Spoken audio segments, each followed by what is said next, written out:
Parang si Jimmy Turner, sir. Dito ka na!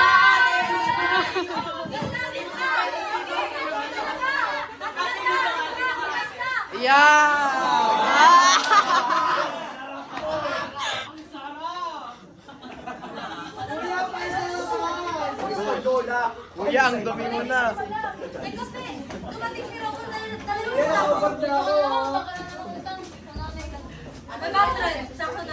Sago mo naman, pang merenda lang. Bigat-bigat ang sda mo eh.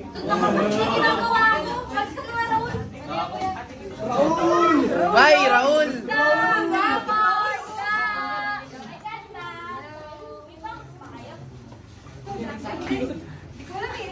Pinag-aagawan si Raul!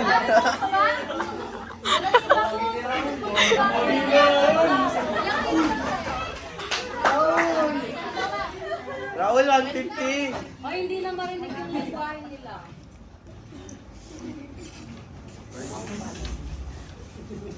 Hi, miss. Would you mind showing me where the fruits are? I think I'm lost. Ay, wag, miss mo. Ano, fruits? Yes. Para Englishero. Kasama ka pa nito. First, you go straight. Tapos, you go to the left. You turn to the right. Tapos when you see a girl that looks like a boy, then ask that girl, where are the fruits? And then you will know where are the fruits. Galing! Nasa daw yung prutas ng mga you can find this store in the description after you turn left. The first corner is beside the vegetable section. Thank you. Ginagin yung tama. Agar this person na akin.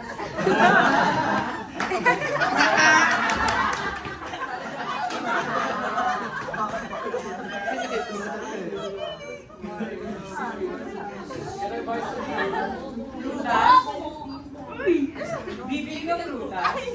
Are you competing with me? Are you threatened? Bring it on!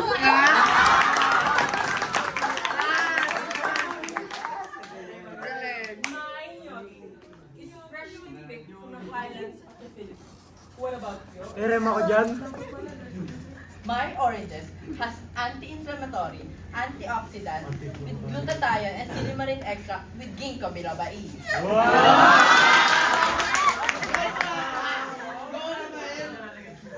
Mama, ano? Barbie, Barbie? Yan, nasa tabi-tabi lang yun. Dapat kasi hindi nyo pinapautong.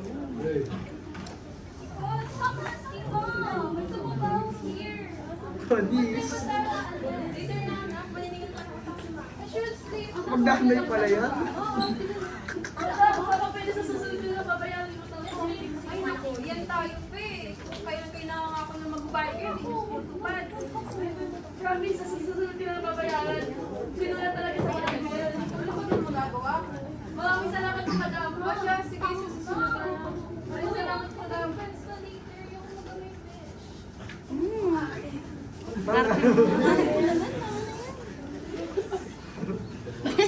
Patayin nyo kayo ilaw. So, yun lamang pa.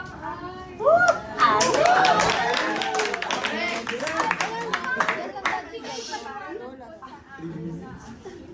Ang dialect ay ang variety ng wika na ginagamit sa isang partikular na grupo o lupo ng mga tao sa isang partikular na lugar.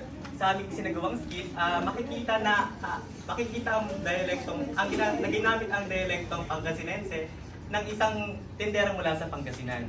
Sunod naman po ang idiolect. Ang idiolect ay ang paraan ng pagsasalita ng isang tao. Makikita nga po sa aming skit na iba-iba ang paraan ng kanilang pananalita tulad na nga ng karakter ni Yuri na si Raul na siyang may diin sa kanyang pananalita. Ang sociolect naman ay nakabatay sa katayuan at maging sa spesipikong katangian ng individual na tao. May tuturing na sociolect ang paggamit ng gay lingo o wika ng mga Becky na naipakita din sa amin. Sunod ay ang pidgin. Ang pidgin ay wikang umuusbong sa pamamagitan ng dalawang tao na magkaiba ang kanilang unang wika.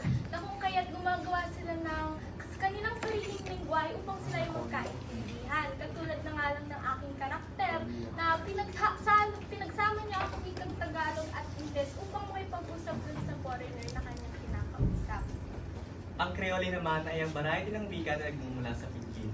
Ito ay nabubuo kapag ang Pidgin ay naging unang wika sa isang komunidad. May papakita ang variety ng wika na Pidgin sa pamamagitan ng pakipagtalastasan gamit ang kombinasyon ng wikang Tagalog at wikang English o tinatawag na Latin. At ang pinakahuli ay ang register. Ang register ay wikang nakabase sa sitwasyon at taong iyong kinakausap. Dito nga pumapasok yung formal at informal na pakikipag-usap.